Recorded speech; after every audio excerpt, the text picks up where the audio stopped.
자, 이번 시간에는 우리 회로 해석을 하기 위해서 기존에 우리 자속 방정식을 사용해서 풀었었는데요. 그 자속 방정식을 사용하지 않는 방법, 다른 방법에 대해서 조금 알아보겠습니다. 다시 저번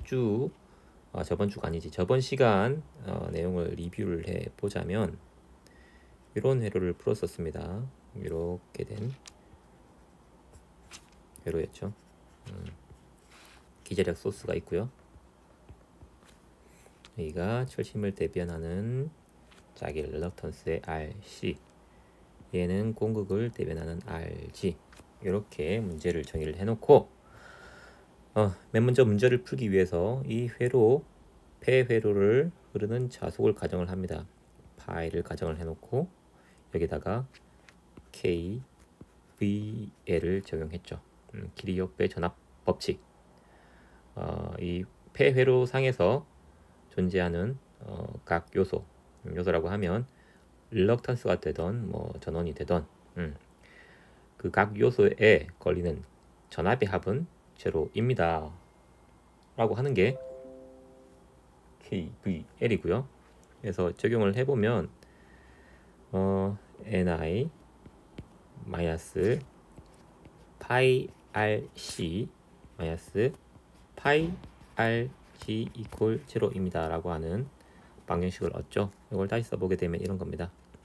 NI 이퀄 파이로 묶어내게 되면 RC 더하기 RG, 이러한 방정식을 얻게 됩니다. 그래서 이걸 풀어서 우리는 파이를 얻게 되죠. 이렇게 했던 게 이제 저번 시간에 제가 설명했던 이 방식이었고, 저번 시간에는 제가 언급을 안 했지만 이 방법은 KVL을 적용한 방식이었다. 이걸 다른 말로 표현하게 되면 메쉬 해석이라고 합니다. 메쉬 해석법이라고 합니다. 메쉬라고 하는 거, 폐회로를 이용해서 하는 걸 메쉬 해석이라고 하고요. 관련해서 이제 회로 이론을 잘 배우신 분은 KCL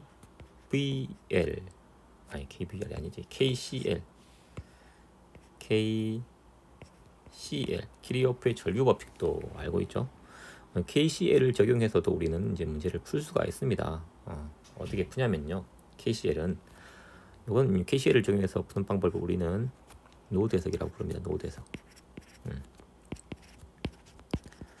노드라고 하는 게 그러면 뭐냐? 노드라고 하는 거는 회로에 존재하고 있는 각 요소들이 만나는 지점을 갖다가 우리는 노드라고 하는데요.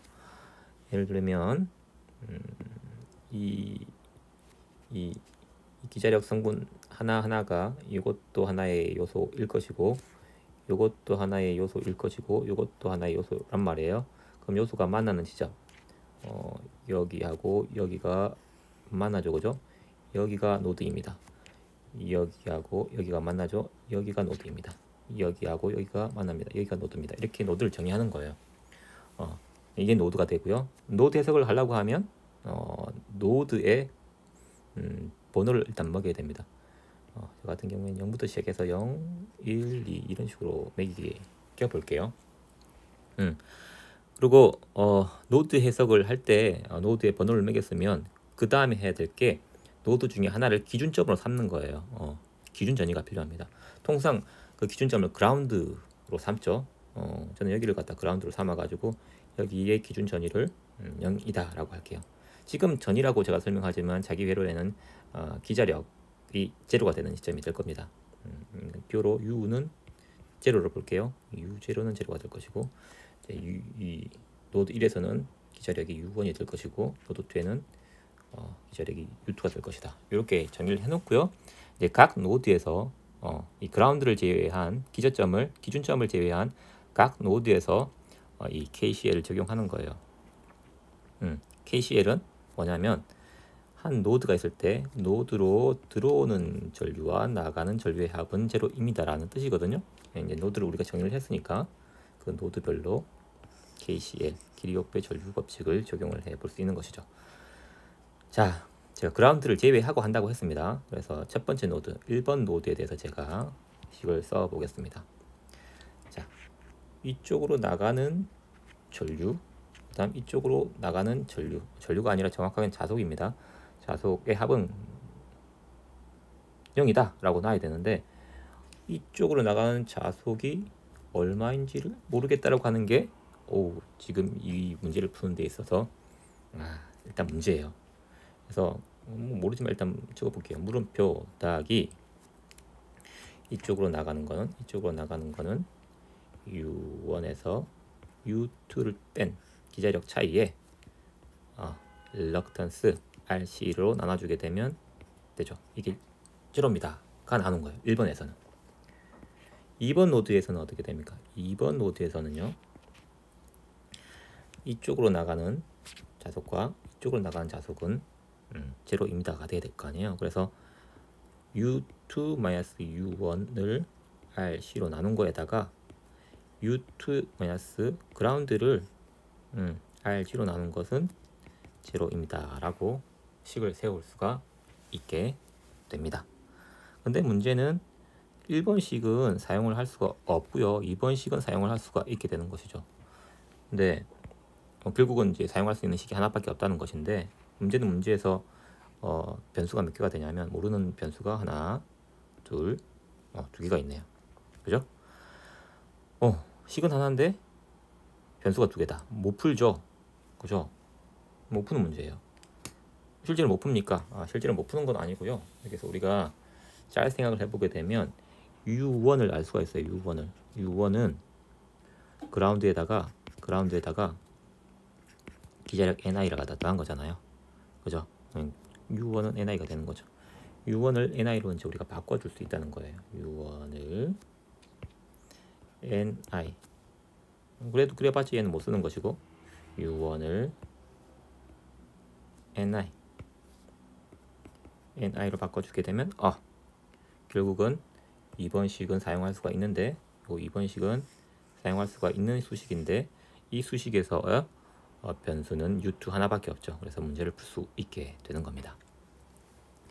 자, 이게 노드 해석이 되는 겁니다. 노드 해석의 노드 해석을 지금 간단하게 다뤄봤지만 문제가 하나 있죠. 기자력 소스, 전기 회로에서는 전압이 될 텐데요.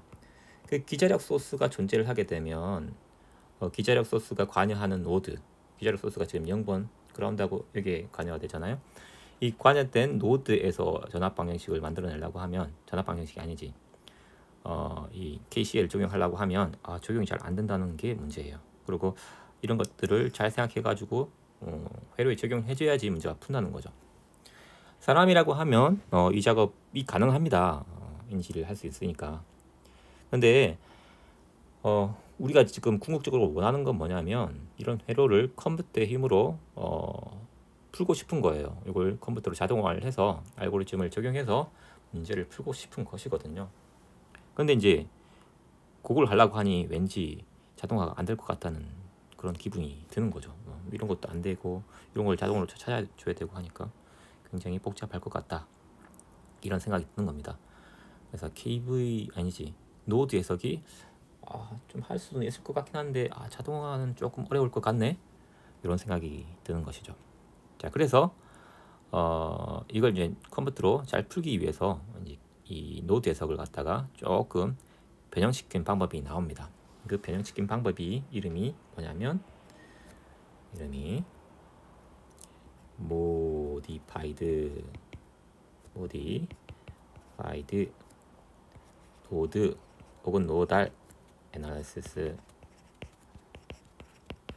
그래서 MNA라고 하는 방법이 되어납니다.